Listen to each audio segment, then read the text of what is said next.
চান। হ্যাপি হোলি সবাই খুব ভালো করে কাটাও। হোলিতে রং নিয়েই চলে এলাম, রং ছাড়া কি চলে? আর হোলি তো কি হয়েছে, আমার কাছ তো করতেই হবে।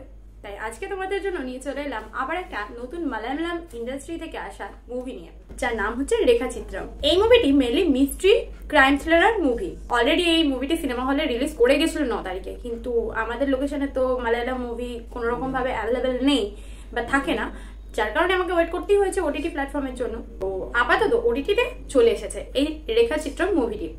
তো কেমন হলো চলো জেনে নি চট করে। প্রথমেই বলি, অলরেডি মুভিটি ওটিটিতে রিলিজ হওয়ার আগে 57 কোটি প্লাস টাকা কালেকশন করে ফেলেছিল, কিন্তু মুভিটির বাজেট ছিল মাত্র 6 থেকে 7 কোটি।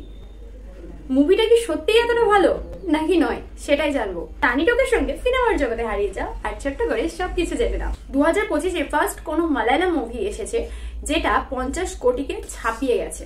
এই মুভিকে সত্যি পারফেক্ট সাসপেন্স থ্রিলার ফিল্ম বলা যেতে পারে, একদম চোখ বন্ধ করে।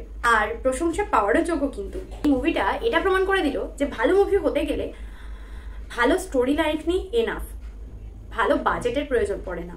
তাই স্টোরির জোর যদি থেকে থাকে তাহলে বাজেট তো কিছু না, সাথে ভালো প্রেজেন্টেশন, স্টোরি লাইন, অ্যাক্টিং, এমনকি অ্যাক্টররা তাদের দক্ষতা দিয়ে দারুণভাবে অ্যাক্টিং করেছে।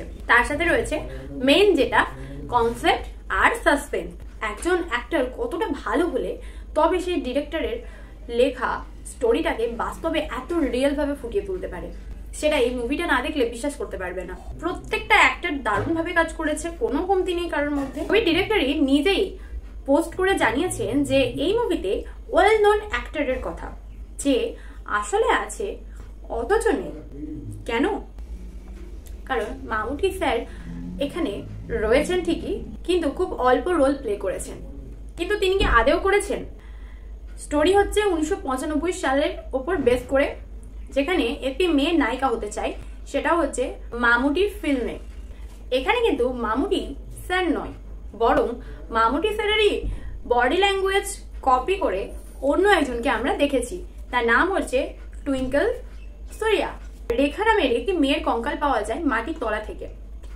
সেটা আবার মার্ডারার নিজেই সোশ্যাল মিডিয়াতে লাইভ করে ইনফরমেশন দিয়েছে, তারপরে লাইভে নিজেকে মেরে ফেলেছে।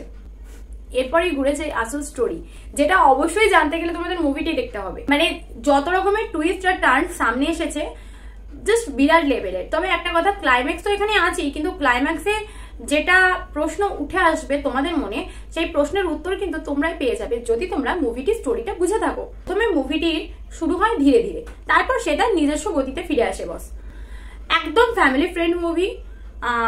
এই হোলিতে দারুণ একটা সাসপেন্স ক্রাইম থ্রিলার মুভি এসেছে, যারা যারা দেখোনি তারা অবশ্যই দেখে নাও। আর সব থেকে আনন্দের খবর হচ্ছে এটা হিন্দি ডাব ভার্সনই অ্যাভেলেবেল আছে। তাহলে দেরি কিসে, যাও আর দেখো। চলো, টানি টকের সঙ্গে সিনেমার বকবক হয়েছে শেষ, আবার আসছি নতুন মুভি নিয়ে। তোমরা সবসময় থাকো ফ্রেশ। টাটা।